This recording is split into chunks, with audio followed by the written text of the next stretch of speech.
Fresh Morning.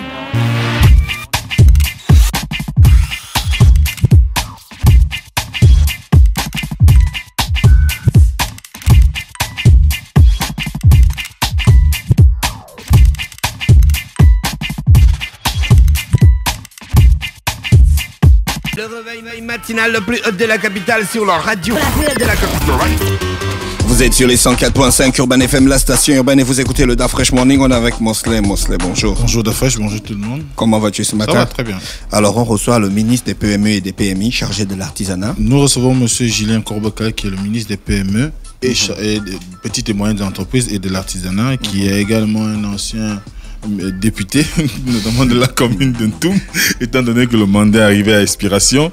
Alors, donc, il a été également plusieurs fois membre du gouvernement. Il a été ministre de l'Agriculture avant que de connaître une période où il est sorti du gouvernement et de revenir récemment. Donc, on le reçoit ce matin pour discuter de long en large de tout ce qui est en rapport avec les petites et moyennes entreprises et de l'artisanat dans notre pays. Vous savez que ce sont des pans aujourd'hui du moins de l'activité économique au niveau national qui mérite qu'il y ait de la lumière dessus et qu'on puisse arriver à promouvoir convenablement l'entrepreneuriat qui est d'ailleurs le socle même des PME-PMI. Merci Mosley. Gina, tu connais monsieur le ministre? Je n'ai pas encore eu l'occasion de le rencontrer. Je n'avais pas encore eu l'occasion de le rencontrer avant aujourd'hui. Mais voilà, je connais bien son ministère. D'accord. Monsieur le ministre, bonjour. Bonjour Da Freshman. Merci d'avoir accepté notre invitation. C'est moi qui vous remercie en tout cas. Vous étiez député. Et puis la Cour constitutionnelle a arrêté votre mandat. Comment vous vous êtes senti? Je pense que c'était une décision qui s'imposait d'elle-même. Parce que, vous savez, dans une démocratie qui se respecte, il faut respecter les échéances électorales. Oui. Et je pense que nous avions largement dépassé ces échéances et ces dates. Et je pense que la plus haute juridiction de notre pays a pris une décision qu'il fallait prendre. Je pense que nous l'avons pris normalement comme tout bon citoyen. Nous sommes prêts maintenant à repartir et là, vous repartez, à la conquête de nos électeurs. Là, vous repartez direct. Vous êtes ministre dans le nouveau gouvernement. C'est beaucoup plus de responsabilité ou bien vous considérez ça comme une seconde chance puisque vous avez déjà été ministre avant ça? Il faut savoir que quand on est ministre, c'est une mission. Oui. La politique, ce n'est pas une profession. La politique, c'est une mission. Et je prends ce retour au gouvernement comme une mission que le chef de l'État et le Premier ministre m'ont confiée. Et voilà, sans état d'âme. D'accord. Mosley? Est-ce que vous pensez que vous êtes suffisamment prêt aujourd'hui pour aller affronter les électeurs de votre ancien siège ou bien de votre siège? Une élection n'est jamais gagnée d'avance. Il faut se préparer. Mais nous pensons qu'avec les atouts du gouvernement, ce que nous-mêmes nous avons fait sur le terrain et les relations que nous entretenons avec nos électeurs, nous pensons que nous avons quelques chances. Mais vous êtes plutôt bien assis dans votre circonscription politique, ça se voit avec les activités sur le terrain et l'impact que vous avez dans votre communauté. Comme je vous l'ai dit, rien n'est acquis, on n'est jamais assis. Il faut toujours labourer, il faut toujours entretenir, et c'est ce que j'essaie de faire tous les jours en étant au plus près des populations, en essayant de répondre à leurs aspirations, à leurs préoccupations. Alors ça fait un mois exactement, du moins un peu plus un mois et quelques jours que vous êtes à la tête du ministère des PME et PMI, de l'artisanat, pardon. Est-ce qu'aujourd'hui on peut avoir une lecture assez poussée de ce qu'il y en a comme existant dans ce département ministériel? Je pense que vous faites bien de le dire, ça fait un mois exactement. Aujourd'hui, j'ai été nommé le 4 mai, aujourd'hui nous sommes le 6 mai, ça fait un mois et 2 jours. Mais il faut partir d'un constat. C'est depuis 1981 que les plus hautes autorités de ce pays ont érigé le secteur des PME en ministère plein, en un département ministériel à part entière. Et depuis cette date, des politiques publiques volontaristes ont été initiées pour promouvoir et développer les petites et moyennes entreprises. Le constat qu'on fait aujourd'hui, c'est que nous avons, selon les données que nous avons, les chiffres que nous avons, chiffres croisés, à la fois du tribunal de commerce, de l'ANPI, l'ancêtre du CDE, environ plus de 30 000 entreprises, au sens large du terme. Mais le constat que nous faisons, c'est que nous n'avons pas encore atteint le nombre critique de petites et moyennes entreprises qui peuvent disposer d'un potentiel pour devenir des champions nationaux. En dépit du dispositif institutionnel qui a été mis en place. Nous avons eu le Promo Gabon, nous avons eu FAGA, ça a disparu. Nous avons des banques commerciales qui sont là parce que aussi elles servent à financer l'économie. Nous avons eu la BGD. Et donc, malgré tous ces instruments, malgré tous les dispositifs institutionnels et législatifs que l'État a mis en place, nous avons constaté qu'il y a un problème. Et le problème que les PME disent toujours et mettent en avant, à tort ou à raison d'ailleurs, c'est l'accès au financement. Aucun pays ne finance sur son budget propre les petites et moyennes entreprises. Mais les politiques, on peut mettre des politiques qui peuvent permettre à ce que les banques puissent quand même soutenir. Cette question-là n'a jamais été réglée. Monsieur le ministre. Moi, je vous ai dit que quand vous regardez le paysage bancaire au Gabon, aujourd'hui, il y a des banques commerciales qui ont des guichets PME. Mais est-ce qu'elles sont promptes à soutenir l'activité des PME? Pas assez, j'en conviens avec vous. Mais pas parce qu'elles ne veulent pas. Les torts sont peut-être partagés entre les entrepreneurs et les banques. Parce que parfois, il y a aussi, sur les 40 000 entreprises que nous avons identifiées, il y a des entreprises pas très sérieuses. Vous savez qu'il y a des entreprises mallettes. Ouais, c'est-à-dire des entreprises qui n'attendent que la commande publique. Et qui elles-mêmes ne cherchent pas des créneaux porteurs. Oui. Alors, dès qu'ils ont eu le marché public, il faut bien qu'ils se comprennent un jour que la commande publique va se raréfier. Donc, ils doivent se préparer à affronter le marché sous-régional, le marché national et sous-régional et international. Or, nos entrepreneurs sont un peu hésitants et n'offrent pas vis-à-vis des banques des garanties suffisantes pour que les banques les accompagnent. Mais le gouvernement ne baisse pas les bras. Le gouvernement est en train d'imaginer aujourd'hui, dans sa réflexion globale, la mise en place d'outils financiers pour accompagner pas toutes les entreprises, pas tous azimuts, mais au moins les entreprises qui auront été identifiées comme des entreprises disposant d'un potentiel pour devenir des champions nationaux. Quels sont les mécanismes qui existent à ce jour? Aujourd'hui, il n'y a aucun mécanisme institutionnel. Nous sommes en train de mettre en place le fonds Okume. Il est en train de se mettre en place. Et il ne fonctionne pas encore totalement. Nous sommes en train de mettre en place le fonds de garantie des PME. Ce sont des choses qui sont encore à l'étude, à l'examen. On regarde l'étude de faisabilité. Mais c'est des outils qui sont prévus par le gouvernement. Mais il y a un aspect qu'il faut comprendre. Tout le monde est entrepreneur. Tout le monde peut être entrepreneur. On va au tribunal, on fait sa déclaration. Mais la PME a un régime particulier. Et pour accéder à ce régime particulier, il faut remplir un certain nombre de conditions.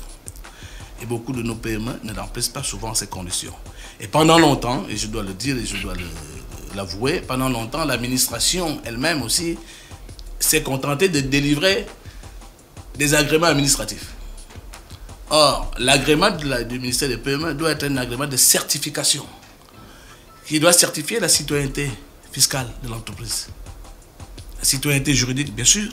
La citoyenneté sociale, c'est-à-dire une entreprise doit montrer qu'elle paye ses impôts, qu'elle paye des droits sociaux pour ses travailleurs à la CNSS, qu'elle respecte l'environnement. Il y a un tas de conditions qu'on demande à l'entreprise de faire. Or, nous avons beaucoup d'entreprises, beaucoup de PME, qui payent les impôts parce qu'elles veulent accéder à un marché. Mais monsieur le ministre, comment est-ce qu'on peut vouloir créer des champions nationaux? Comment est-ce qu'on peut vouloir rendre le secteur plus dynamique quand à chaque fois qu'une entreprise se crée ou qu'un entrepreneur décide de monter une entreprise, il est asphyxié, phagocyté par toutes les taxes et les impôts qui existent, quand d'un autre côté, des entreprises qui viennent d'autres pays et tout bénéficient d'exonération. Est-ce que vous ne pensez pas qu'il y a une inégalité et surtout une sorte de volonté cachée de ne pas en fait encourager le développement des PME? Vous avez parfaitement raison de soulever cette question. Le régime particulier des PME au Gabon prévoit un certain nombre d'avantages fiscaux aux PME, notamment l'exonération d'impôts pendant une période de 5 ans et également l'accès à la commande publique. Ça, c'est ce que la loi de 1981 et de 2005 prévoyait. Mais on évolue aujourd'hui et je pense que la commande publique, comme je l'ai dit tout à l'heure, va se raréfier. Bon, les exonérations aussi vont se raréfier. Pourquoi? Parce que nous voulons diversifier notre tissu économique. nous voulons sortir de la dépendance pétrolière. Et une des sources de revenus, de diversification des revenus fiscaux de l'État, c'est le tissu des PME. Oui. Donc, vous savez, nous sommes dans une espèce de dilemme entre exonérer totalement et également accroître les recettes des finances publiques. Donc, nous sommes en train d'étudier, le gouvernement est à l'étude pour voir...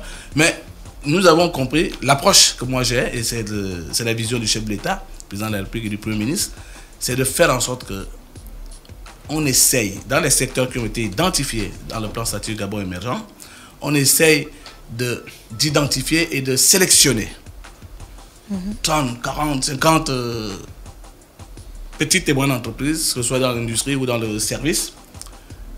Et ce sont ces entreprises qu'on essaie d'accompagner et de porter à une taille critique pour qu'elles-mêmes servent de modèle aux autres et que les autres se greffent autour de ces entreprises. C'est vraiment la vision que nous voulons essayer de mettre en œuvre. Monsieur le ministre, il y a aussi un problème qui se pose souvent aux PME, c'est que très souvent, on évoque le plan de financement qui est souvent très difficile pour ces entreprises-là. Mais il y a aussi la question que ces PME mettent souvent en avant, c'est la préférence nationale. On se rend bien compte qu'aujourd'hui, il n'y a pas de secteur qui reviendrait peut-être de façon, avec une disposition, on va dire une loi qui ferait que on puisse savoir que tel secteur est destiné uniquement aux nationaux. C'est vrai que ça peut être comme du protectionnisme, mais est-ce que cette plainte, du moins, cette requête des PME n'est pas nécessaire ou elle n'est pas justifiée aujourd'hui? Oui, vous avez raison d'aborder la question, mais le Gabon vit dans un environnement. Aujourd'hui, nous sommes, on vient de signer la libre circulation des biens et des personnes dans le cadre de la CEMAC, donc les économies sont ouvertes. Et nous menons une politique offensive d'attractivité, donc d'amélioration de l'environnement des affaires. On veut attirer les investisseurs. Donc il y a des signaux qu'il ne faut pas donner. Mais à côté de cela, nous avons aussi cette obligation de faire en sorte que notre économie, l'économie nationale, soit au mains des nationaux. Et sur ce point, la loi que j'ai défendue, que le ministre Biendi, qui est passé ici avant moi, a préparé, qu'il a défendue à l'Assemblée et qui a été adoptée récemment par le Sénat, prévoit une disposition où il y a cette notion de préférence nationale. Voilà. Alors, monsieur le ministre, quand même, il y a des secteurs que le ministère devait encourager, par exemple le secteur de l'import de la viande ou de l'alimentation. Pourquoi en manque de toute cette nomenclature, on peut pas, le ministère ne peut pas se pencher sur des questions qui sont plutôt alimentaires, comme favoriser la production de poulet ou bien la production d'aliments de base sur place au Gabon. Le ministère des PME a un fonds qu'on appelle le fonds de garantie des PME. Oui, je pense que je vous ai dit tout à l'heure que les premiers outils qui avaient été mis en place, le FAGA, qui était le fonds de garantie, a disparu, n'existe plus. Et on est en train de mettre en place Okoumé Capital. Okoumé Capital et le fonds de garantie des PME, un nouveau fonds de garantie. Un nouveau fonds de garantie. Voilà, donc de deuxième génération. De deuxième génération. Voilà. Donc on aura un nouveau mais FAGA. qui aura un statut, en fait, un véritable statut d'établissement financier. C'est-à-dire qu'il pourra lever des financements auprès des banques, auprès des bailleurs de fonds, tout ça. C'est pas vraiment comme c'était sur le plan administratif avec la lourdeur et tout. C'est une structure très légère qui est là pour accompagner les PME. Vous avez raison de souligner le problème de l'import. Mais c'est justement, nous voulons essayer d'encourager les PME gabonaises dans l'agro-business.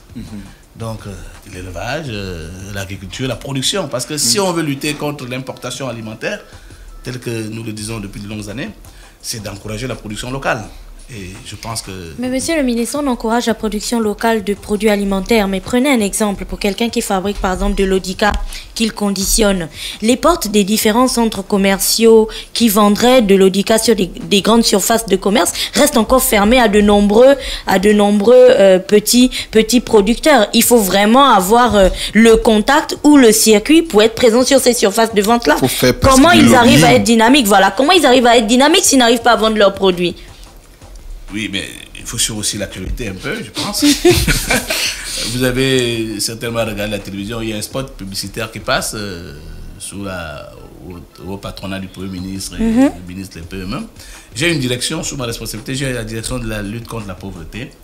qui a pour mission d'encadrer ces braves femmes, ces artisans, ces entrepreneurs. Et une initiative qui a été faite, c'est de négocier avec Mbolo. Il y a un coin qu'on appelle un corner, qui est à l'intérieur du magasin Mbolo, qui est dédié aux produits made in Gabon et aux produits que vendent ces femmes. Et l'exposition que vous avez vue, qui s'achève aujourd'hui d'ailleurs, a pour vocation en fait à amener ces opérateurs économiques de grande surface à s'intéresser aux produits de ces femmes. Nous avons organisé un séminaire de formation pour les associations transformatrices des produits agricoles. Le séminaire portait sur la qualité des produits, parce qu'une des exigences de ces grandes sociétés, c'est la qualité du produit, parce qu'ils ont une responsabilité. S'ils commercialisent un produit qui, après 3 jours, est avarié, bon, vous voyez bien que même les hôtels nous demandent. Donc, on a pris une formation avec l'ONUDI qui nous accompagne pour former ces femmes, ce sont des femmes surtout qui font ça, à maîtriser le circuit de fabrication en respectant les normes de qualité. Et nous sommes soutenus par la GANOR, nous sommes soutenus par la Gaza. Voilà, donc, et lors de ce séminaire sur la qualité, j'avais interpellé les opérateurs économiques pour dire, écoutez, c'est très bien ce que vous faites, d'accepter déjà ces produits, mais est-ce que nous ne pouvons pas explorer d'autres voies, notamment celle de les accompagner même dans la production, même dans pour garantir la disponibilité du produit. Parce que là aussi il y a une difficulté, c'est que quand elles vont finir de faire, je vous dis, j'aime bien ça parce que j'ai apprécié la confiture de fraises, la fraise sauvage. Et bon, quand je suis reparti pour en demander, il n'y en avait plus. Non, et le directeur de Mbolo m'a dit, voilà le problème auquel nous sommes confrontés. Les gens demandent un produit et puis tout d'un coup il y a rupture de stock parce qu'elles sont incapables je dis dans ce cas, aidez-les à planter, à produire, et puis après il y aura une quantité suffisante pour transformer. Donc on est en train de discuter. Voilà. Alors, j'espère avoir répondu. Oui, bien sûr. Alors, il se pose aussi le problème, pas un problème en tant que tel, des gens se posent des questions par rapport à la mise en place de l'espace PME. Quels sont les objectifs réels de cette structure et quels résultats pouvons-nous lire aujourd'hui par rapport depuis son existence? Bon, d'abord, je pense que c'est trop tôt d'évaluer l'impact de cet espace sur la politique globale des petites et moyennes entreprises initiée par le gouvernement. Ça fait 2 ans que cet espace a été mis. Mais en schématisant, en fait, c'est la maison de l'entrepreneur. C'est la maison de l'entrepreneur. Cet espace leur est dédié. Aussi bien le primo-entrepreneur, c'est-à-dire celui qui commence, que celui qui a déjà une certaine taille. Nous voulons par cet espace que les entrepreneurs se retrouvent. D'abord, se parlent, échangent et créent un réseau. Deuxième objectif, c'est que cet espace, en réalité, va servir de bras séculier du ministère des PME. C'est là qu'on va certifier la petite et moyenne entreprise qui peut être éligible en réalité au régime particulier des PME. Parce que beaucoup de petites entreprises n'ont pas de comptabilité ou ne savent pas. Et à l'intérieur de cet espace PME, il y aura un centre. Il y a déjà un centre de gestion agréé. On leur demande d'adhérer à ce centre pour raison de 50 000 francs par an. Et puis il faut aussi amener les entreprises à se prendre en charge. Nous avons trop tendance aussi à dire qu'il faut à tout attendre de l'État. Mais l'État ne pourra pas tout faire. Donc cet espace est là pour qu'ils se retrouvent. 2, pour les accompagner, pour ceux qui ont les idées de projet, à les structurer, à les monter. Pour ceux qui existent déjà, à les aider à mettre en place une comptabilité saine et également à formuler les programmes de développement de leur propre entreprise. Si quelqu'un veut se développer parce qu'il veut augmenter le capital, parce qu'il est dans un créneau, c'est dans l'espace PME. Et c'est une fois que l'espace PME a certifié et a labellisé, le dossier vient au ministère des PME, nous signons cet agrément. Et avec cet agrément, vous avez accès à la commande publique, vous avez accès au financement qui sera peut-être mis en place par le Commun Capital. Parce que là, nous, on vous porte. Nous, le gouvernement vous porte maintenant. Nous certifions que cette PME est capable de faire quelque chose. Prenons un risque avec elle. Ce risque-là est pris pour combien de temps? Est-ce qu'il y a une durée déterminée? Est-ce qu'il y aura d'autres exigences en dehors de...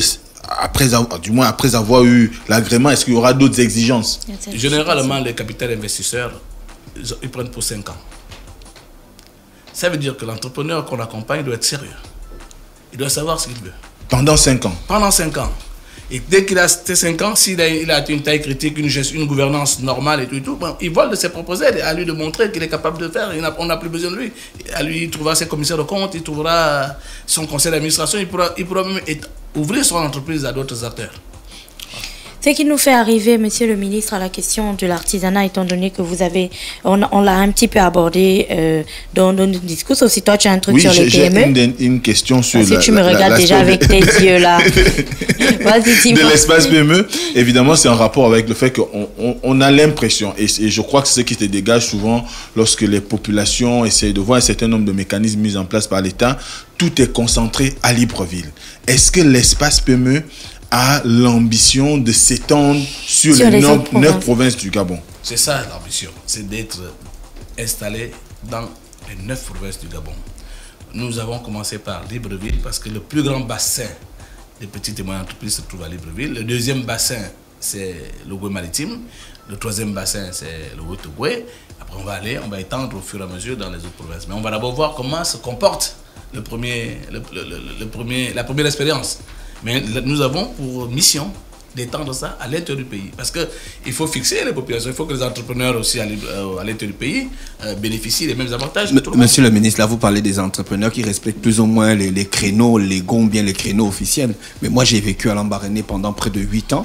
J'ai vu un commerce qui se faisait entre les femmes de Muila, de Chibanga et Port-Gentil. C'est-à-dire que tous les mardis, elles étaient là au port pour transporter du manioc vers Port-Gentil. Ça, c'est de l'entrepreneuriat. Sauf que ça se passe dans le milieu informel et les institutions ne s'intéressent pas à ce genre-là. Est-ce que ce sera pas maintenant le moment d'accompagner aussi ce genre de personnes qui forcément ne savent pas qu'il faut aller à l'ANPE, il faut, on appelle ça à l'ANPI, il faut aller faire l'agrément, il faut aller au tribunal, signer.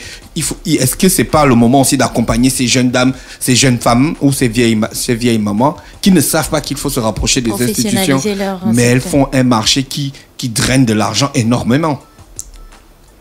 Je pense que j'ai sous ma responsabilité 4 directions générales. La direction générale des PME, la direction générale de l'artisanat, la direction générale de l'économie sociale, la direction générale de la lutte contre la pauvreté. Ça fait beaucoup. Et la direction générale de l'économie sociale, justement, c'est elle qui est en charge de cette question. Des compatriotes dont vous faites allusion. Et dans quelques jours, avec l'appui de l'OIF, l'Organisation internationale de la francophonie, une mission d'identification de ces compatriotes qui exercent dans ces petits, on appelle ça les acteurs de l'économie sociale. Ces acteurs de l'économie sociale vont être conduites pour essayer de les identifier parce qu'on veut les organiser. Parce que justement, c'est un des volets, c'est-à-dire on veut élargir l'assiette fiscale de l'État, mais il faut faire rentrer ce genre d'acteurs dans le circuit formel. Mais pour qu'ils rentrent dans le circuit formel, il faut bien qu'on les identifie, qu'on les forme aussi. Je crois qu'il y a une dynamique qui est en train de se mettre en place en direction de ces acteurs de l'économie sociale. Monsieur le ministre, il y a quand même quelque chose, on ne le dira jamais assez parce qu'on constate depuis près de 10 ans, le gouvernement est toujours dans l'expression des vœux, des souhaits, des ambitions. Mais il n'y a jamais rien de concret. C'est un gouvernement de grandes ambitions. C'est l'impression que ça peut donner. Les attentes sont nombreuses chez les populations, monsieur le ministre. L'impression que ça peut donner cette impression qu'il n'y a rien de concret. Mais je peux vous garantir que des choses se font. Des choses se font, mais peut-être qu'elles ne sont pas suffisamment communiquées, vulgarisées. Mais des initiatives sont faites en ce qui concerne mon secteur. Je pense que beaucoup de choses se font. Et moi, je vous dis que j'étais surpris. La première activité que j'ai eu à mener, c'est cet atelier de formation sur la qualité, où j'ai découvert des braves femmes gabonaises qui font de la transformation des produits nationaux. Et ça, je vous dis que il y a des choses se font. Les choses se font, mais peut-être on ne communique pas assez. C'est peut-être pour ça que vous avez conçu cette émission pour qu'on vienne de plus en plus un peu vous dire ce que nous faisons au lieu de rester dans nos bureaux. Et... Monsieur le ministre, ce que nous faisons en tant qu'homme politique d'Untum, quelles sont les activités personnelles que vous posez sur le terrain? Il y a une communication qui passe du côté d'Untum où les populations se plaignent du rétrécissement de la route à cause des opérateurs économiques qui ne respectent pas certaines prérogatives, certaines normes. Il y a le problème de la pauvreté, c'est ça? Et l'engagement, le problème de l'engagement des jeunes dans des activités professionnelles, étant donné qu'il y a une grande entreprise qui est installée là-bas. Vous dites que les choses se font. Qu'est-ce qui se fait là-bas de votre côté? Laissons un peu les activités des PME. Je vais vous dire une chose, très simple. Pour le dernier volet, en ce qui concerne les jeunes. Les jeunes Gabonais attendent qu'on aille les chercher dans la maison ou qu'on leur donne du travail. Monsieur le ministre, c'est pas un cliché que vous mettez en exergue? Non, politique de votre État, monsieur le ministre. Non. Moi, laissez monsieur le ministre finir son argument. Je vous suis tous les jours et je vois les leçons de morale que vous faites à vos congénères. Je vous suis tous les jours, surtout Gina. Et je vois et j'entends ce qu'elle dit. La zone économique spéciale d'Ongkok, l'Office national de l'emploi, c'est un exemple pour ma circonscription, a lancé une opération d'identification, de recensement des jeunes.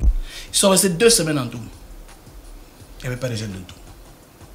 Ils attendaient que c'est moi le député, qu'elle cherchait dans leur maison pour qu'ils aillent à la salle polyvalente pour se faire enregistrer.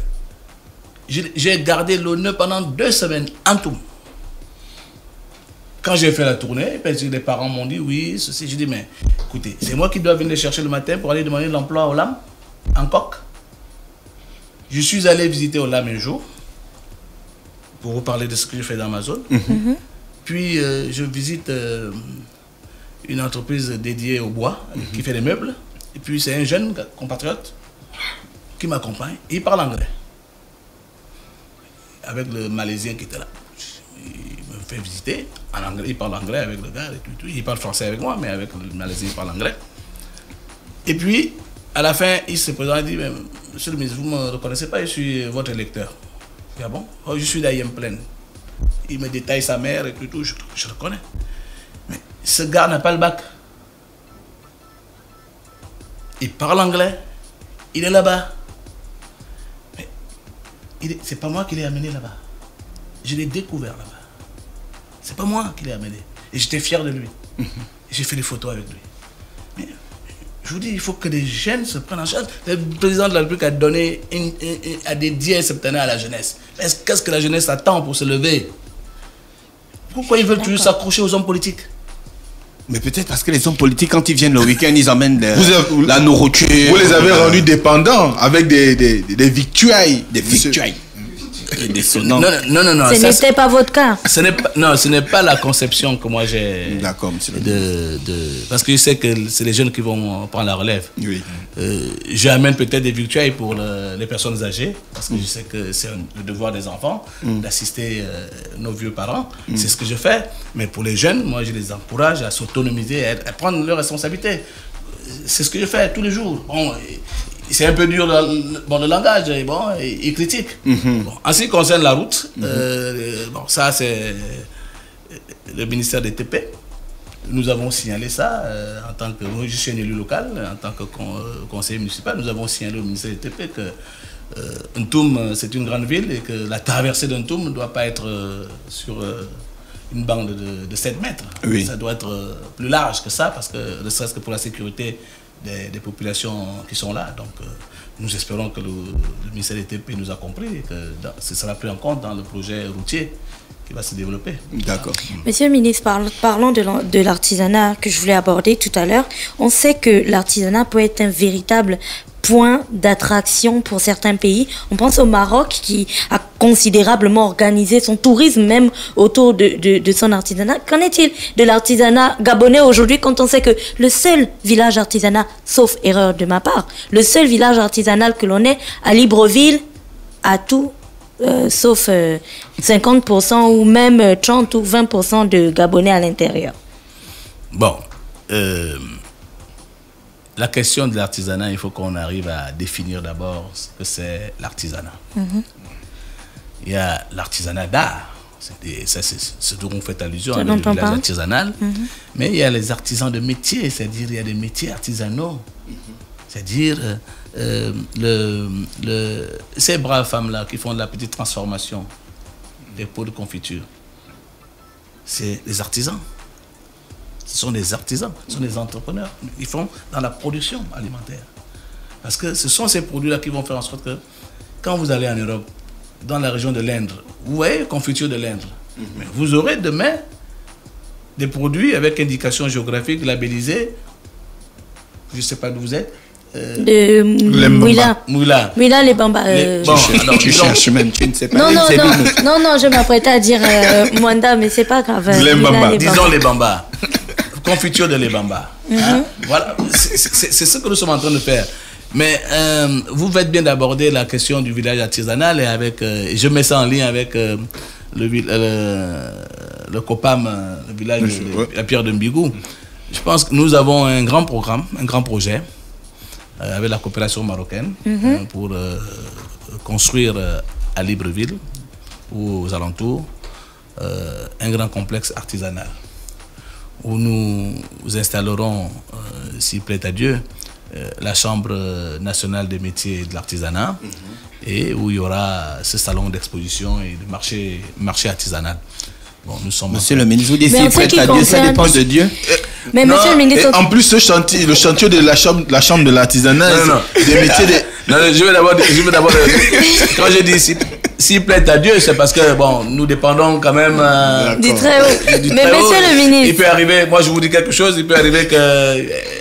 une catastrophe nous empêche de réaliser ça. Ça c'est pas de... Voilà, c'est d'accord, monsieur le ministre. Mais monsieur le ministre, la construction de cet espace dont vous parlez, c'est encore, je rejoins ce que Mosley disait, c'est encore un projet. Or aujourd'hui, pour ne parler que de l'artisanat d'art, le seul village artisanal que l'on ait ne présente pas véritablement ce que c'est l'art gabonais. Est-ce que vous pouvez percevoir la frustration des artisans gabonais, des artisans d'art gabonais qui n'ont pas la possibilité d'exposer là-bas? Parce que tous les touristes qui viennent au Gabon, ils vont là-bas.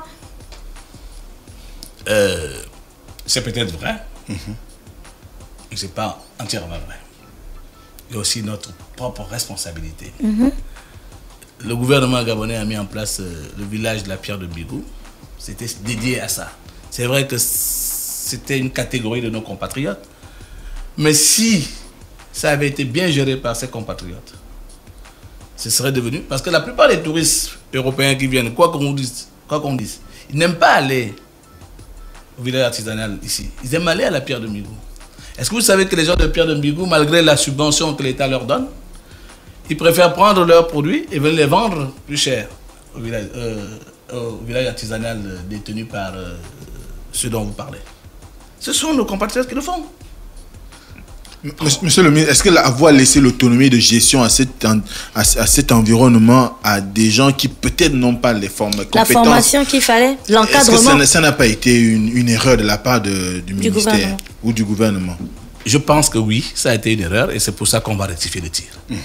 Nous allons rectifier le tir, nous allons revoir comment structurer ce village de la Pierre de Mbigou pour le transformer, comme le souhaite Gina, en vrai village artisanal, national. Et je pense que c'est à l'étude avec la Direction générale de l'artisanat et nous pensons aussi qu'avec le projet marocain, c'est un projet qui est bien avancé et que j'ai trouvé, que je pousse pour que nous ayons effectivement un vrai village artisanal avec les produits nationaux. Alors, il y a le ministre français qui a décidé de la restitution du patrimoine artistique, du moins en ce qui concerne les arts africains. Il a décidé de la restitution aux pays africains des objets qui avaient été plus ou moins pris durant la colonisation.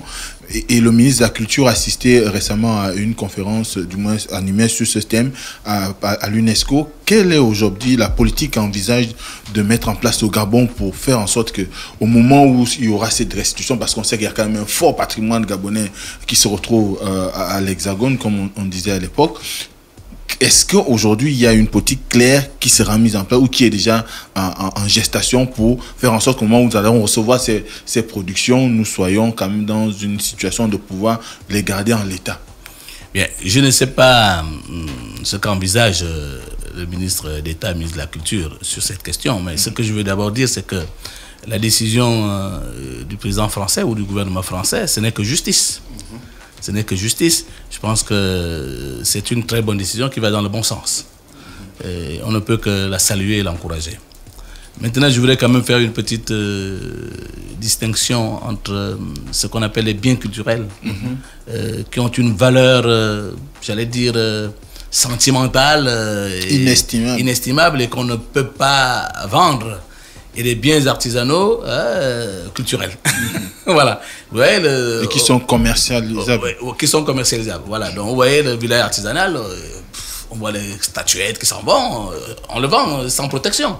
Bon, et il y a d'autres biens culturels qu'on ne peut pas vendre sans protection. Voilà, c'est ça la différence qu'il faut faire.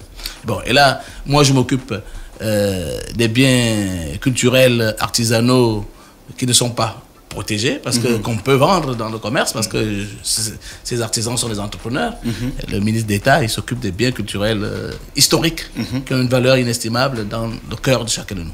Est-ce que de cette décision, il y a quand même des objets gabonais qui sont passibles d'être commercialisés parmi les objets qui pourraient être restitués au Gabon? Non, je pense que tout ce qui a été pris pendant la coloniale, qui dans les musées français, quand vous allez en France, vous visitez les musées, le musée du Quai Branly, le musée de l'Homme, vous voyez, c'est des choses qu'on ne peut pas, si on les récupère, c'est pas pour vendre.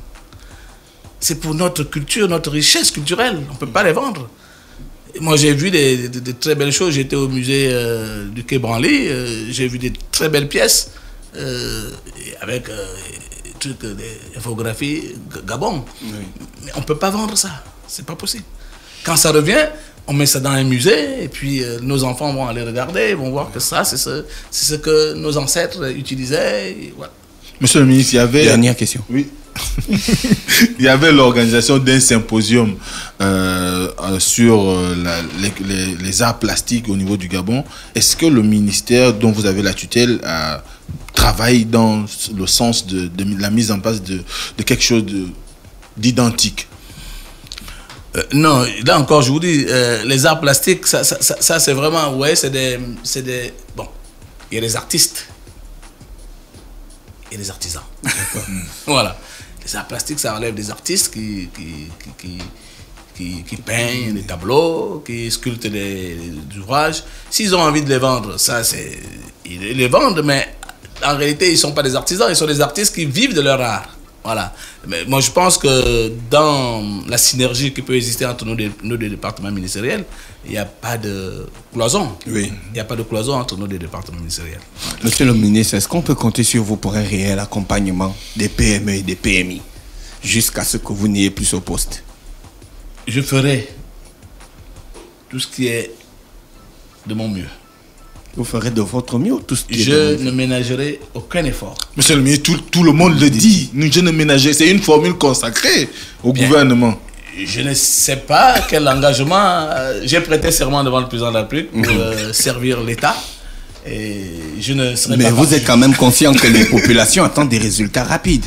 J'en suis hautement conscient. Et nous travaillons, d'ailleurs c'est ce que le président nous a demandé, d'identifier des priorités, de faire des actions concrètes qui impactent positivement la vie de nos concitoyens. Et donc nous cherchons aussi de l'efficacité. Mais une chose que vous devez comprendre, mon ministère est un ministère économique, donc c'est un ministère de conception. Moi je ne réalise pas, mon ministère ne réalise rien, ne fait pas les routes, ne fait pas les hôpitaux, ne fait pas ceci. Mon ministère accompagne. Et nous mettons tout le dispositif nécessaire pour accompagner les PME, pour que les PME, elles, contribuent à la construction de notre PIB, au moins le PIB nominal. Voilà. C'est-à-dire, nous voulons faire des PME citoyennes qui paient les impôts. C'est vrai qu'il peut y avoir des exonérations, mais on donne des exonérations à ceux qui font des efforts, pas à ceux qui s'assoient. C'est ce que nous ferons. Et l'objectif que je me suis fixé, c'est de faire en sorte que nous disposions, dans un délai assez rapide, d'un nombre critique de PME que nous pouvons soutenir. Et je vais lancer dans les tout prochains jours, avec la direction générale des PME, une opération de recensement in situ. C'est-à-dire, on va pas aller ils vont venir à l'espace PME se faire enregistrer. C'est la première démarche qu'on va leur demander. C'est parce que quelqu'un qui veut bénéficier du régime, il doit d'abord venir. Et il y aura un certain nombre de documents et d'informations qu'ils vont donner.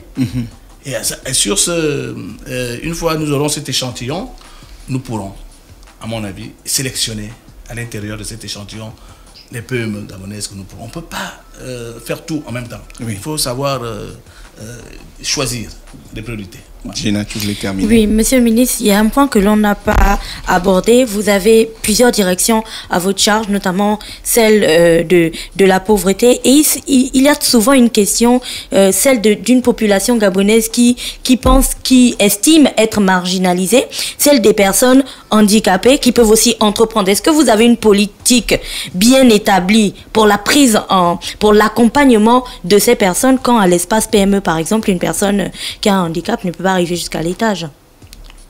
L'espace PME accueille tous les citoyens gabonais, sans distinction ni d'âge, sauf l'âge légal, sans distinction de sexe, sans distinction de conditions. Voilà. Tous les Gabonais sont recevables à l'espace PME. Mais l'aménagement de l'espace, monsieur le ministre, il y a des marches d'escalier pour arriver jusqu'à l'espace PME. Est-ce que, qui a une chaise roulante, par exemple, comment il fait pour y accéder? Il va se sentir exclu. Vous faites bien de le dire. Et quand j'étais ministre des Transports, à l'époque, j'avais initié une proposition de loi, un projet de loi, qui obligeait l'État à mettre partout des dispositions d'accès pour les personnes à mobilité réduite. Voilà. Je pense que vous avez raison de le dire. Bon, on peut penser que là, vous savez, mon bâtiment, vous êtes arrivé en ville, le ministère des PME, c'était à l'étroit. Le gouvernement a fait un effort pour trouver des locaux. C'est un immeuble qui a été construit pas forcément pour abriter les services des ministères. Donc c'est un particulier qui a construit son immeuble. Donc peut-être il n'a pas tenu compte de ça. Peut-être c'est maintenant là le moment pour le ministère des TP d'obliger tous ceux qui vont construire les bâtiments, les immeubles, à prévoir des accès pour les personnes à mobilité réduite. Voilà. C'est vrai qu'aujourd'hui à l'espace PME, il n'y a pas cette disposition. Et vous avez parfaitement raison de le signaler. Merci. Donc, on rappelle à tous nos auditeurs que ce matin, nous recevons Monsieur Julien Korbekale, qui est le ministre des petites et moyennes entreprises et de l'artisanat, qui est avec nous ce matin sur les 104.5. Monsieur le ministre, on vous remercie encore d'être passé dans notre radio. Et c'était un réel plaisir de vous recevoir. C'est moi qui vous remercie de m'avoir donné l'occasion de pouvoir parler un peu des PME, même si je sais qu'on peut passer une journée. Ah, ça c'est clair. C'est clair. Merci. Restez connectés sur les 104.5 Urban FM, la station urbaine. On se retrouve juste derrière pour l'horoscope des auditeurs. Le réveil matinal le plus haut de la capitale sur leur radio. La plus haute de la capitale.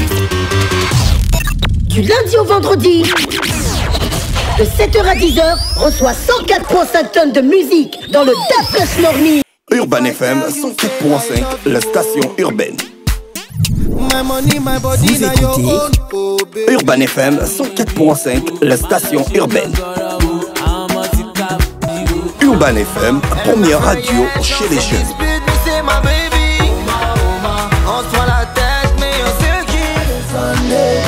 Urban FM, la radio des musiques urbaines. Urban FM 104.5, la station urbaine. DAF Morning.